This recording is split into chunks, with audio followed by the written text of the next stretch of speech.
Hello बच्चों। तो चलिए अब हम आगे पढ़ते हैं। कक्षा 12 का जो हमारा पार्ट 1 है जीवों में जनन, उसमें लैंगिक जनन। यह वीडियो हमारा लैंगिक जनन से संबंधित है। तो लैंगिक जनन क्या होता है और इसकी क्या विशेषताएं होती हैं उसके बारे में पढ़ते हैं। तो सबसे पहले इसकी परिभाषा, जब दो विपरीत लिंग वाले प्राणी जनन प्रक्रिया में भाग लेते हैं तो इसे हम कहते हैं लैंगिक जनन। यानी जो सबसे पहली चीज यहाँ पर आई है वो यह है कि यहाँ पर दो प्राणी भाग लेते हैं। इसकी पहले वाली वीडियो में मैंने आपको अलैंगिक जनन के बारे में बताया था। वहां पर हमने पढ़ा था कि अलैंगिक जनन में केवल एक ही जनक भाग लेता है, जबकि लैंगिक जनन में दो विपरीत लिंग वाले प्राणी भाग लेते हैं।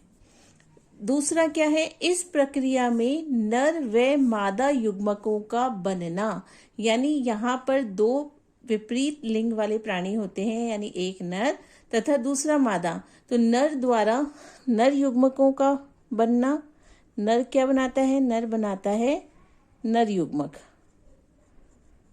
और मादा प्राणी द्वारा मादा युग्मकों का निर्माण होता है।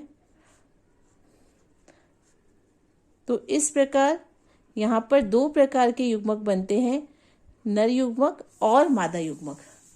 नर युग्मक और मादा युग्मक बनते हैं। इनका संयुग्मन, अब क्या होता है, जब ये दोनों युग्मक बनते हैं तो लैंगिक जनन में इन दोनों युग्मकों का संयोजन होता है।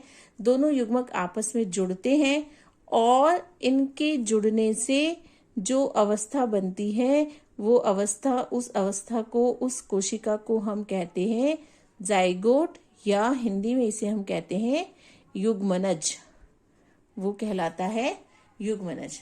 तो इस प्रकार से लैंगिक जनन में दो विपरीत लिंग वाले प्राणी भाग लेते हैं और नर तथा मादा युग्मक बनते हैं, और इन युग्मकों के संयोजन से युग्मनज का निर्माण होता है।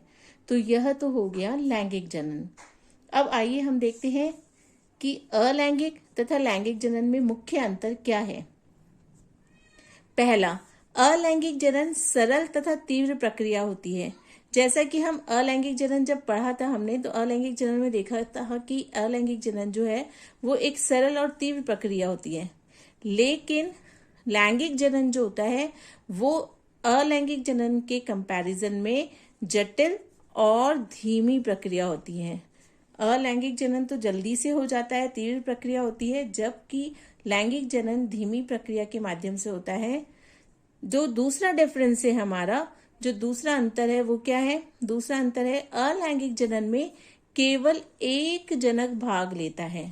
यह मैं आपको पहले भी बता चुकी हूँ कि अलैंगिक जनन में केवल एक ही जनक भाग लेता है, जबकि लैंगिक जनन में दो विपरीत लिंग वाले जनक भाग लेते हैं। तो यहाँ पर दो विपरीत लिंग वाले, यानी एक नर तथा मादा, दो विपरीत लिंग वाले जनक भाग लेते हैं। इसी प्रकार जो तीसरा पॉइंट है हमारा, तीसरा जो डिफरेंस है वो है अलैंगिक जनन से उत्पन्न संतति आकारिकीय एवं आनुवांशिक रूप से समान होती है। इसे हम कहते हैं क्लोन। यानी जो संतान होती है वो सभी तरह से, आकारिकी रूप से भी और आनुवांशिक रूप से भी, सब एक दूसरे के समान होते हैं और अपने जनक के भी समान होते हैं, और इस तरह से उत्पन्न संतति को हम क्या कहते हैं, क्लोन। देखिए, जबकि लैंगिक जनन से उत्पन्न संतति न तो जनकों के समरूप होती है और न ही आपस में होती है। लैंगिक जनन से जो संतान उत्पन्न होती है वो न तो जनक की एग्जैक्ट कॉपी होती है, न ही वो आपस में एग्जैक्ट कॉपी होती है, आपस में एकदम समान होती है। क्योंकि लैंगिक जनन में आगे हम पढ़ेंगे कि विभिन्नताएं आती है। तो लैंगिक जनन में विभिन्नताओं के फलस्वरूप जनक के बीच समरूप नहीं होती है और न ही आपस में समरूप होती है। तो यह हो गए हमारे अलैंगिक तथा लैंगिक जनन के मुख्य तीन अंतर। आइए अब आगे बढ़ते हैं। जीवन चक्र की अवस्थाएं। जो लैंगिक जनन करते हैं प्राणी, उन प्राणियों के जीवन चक्र में मुख्य रूप से तीन अवस्थाएं पाई जाती है। पहली अवस्था किशोरावस्था, दूसरी अवस्था प्रजनन अवस्था, और तीसरी जो अवस्था है वो है जीर्ण अवस्था। एक एक के बारे में हम पढ़ते हैं विस्तार पूर्वक। यहाँ पर जो हमें मेन पढ़ना है वो प्रजनन अवस्था के बारे में पढ़ना है। तो सबसे पहले हम किशोरावस्था की ओर आगे बढ़ते हैं। किशोरावस्था क्या होता है कि सभी जीव अपने जीवन में वृद्धि की एक निश्चित अवस्था एवं परिपक्वता तक पहुंचने के बाद ही लैंगिक जनन कर सकते हैं। सभी जो प्राणी हैं, जितने भी जीवित प्राणी हैं, जितने भी सजीव प्राणी हैं, वो क्या करते हैं, पहले एक निश्चित अवस्था तक पहुंचते हैं। उस निश्चित अवस्था तक वृद्धि करने के बाद में ही वो जनन की क्षमता विकसित करते हैं। तो यह जो अवस्था होती है वह कहलाती है किशोरावस्था की प्रावस्था। ठीक है। प्राणी इस अवस्था में क्या होता है, प्राणी में तीव्रता से वृद्धि होती है। किशोरावस्था में प्राणी में तीव्रता से वृद्धि होती है और वो जनन करने के सक्षम हो जाता है। जो किशोरावस्था की अंतिम प्रावस्था होगी वह उसमें वो जनन करने के सक्षम हो जाएगा। पादपों में इस अवस्था को हम कहते हैं कायिक अवस्था, यानी यह जो अवस्था होती है वो पादपों में कहलाई जाती है कायिक अवस्था। अब जो हमारी दूसरी अवस्था है जिसे हम बोलते हैं प्रजनन अवस्था, ये प्रजनन अवस्था क्या है, प्रजनन अवस्था किशोरावस्था या कायिक अवस्था की समाप्ति पर आती है। यानी जब किशोरावस्था समाप्त हो जाती है और कायिक अवस्था पादपों के अंदर समाप्त हो जाती है तो जनन अवस्था का प्रारंभ होता है। अब जब जनन अवस्था प्रारंभ होती है, यानी जब किशोरावस्था का अंतिम पड़ाव होता है, तो उस समय जो वृद्धि होती है वह धीमी होती है, क्योंकि किशोरावस्था के प्रारंभिक समय में वृद्धि बहुत तीव्र गति से होती है, जबकि किशोरावस्था के अंतिम समय में, या यूं कहें कि जनन अवस्था का जो प्रारंभ है उसमें वृद्धि की गति जो होती है वो धीमी हो जाती है। पुष्पीय पादपों में जब पुष्प आने लगते हैं तब यह अवस्था दिखती है।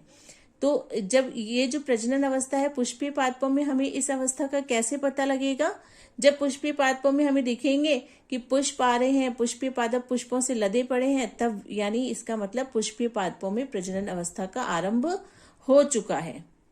अब यहाँ पर हम लैंगिक रूप से दो प्रकार के पुष्पीय पादप पाए जाते हैं। ये पुष्पीय पादप किस तरह से होते हैं वो देखते हैं। पहला है मोनोकार्पिक और दूसरा है पॉलीकार्पिक। मोनोकार्पिक का अर्थ है कि ऐसे पौधे जो अपने जीवन काल में केवल एक ही बार पुष्पन करते हैं। मोनो मतलब होता है एक, है ना।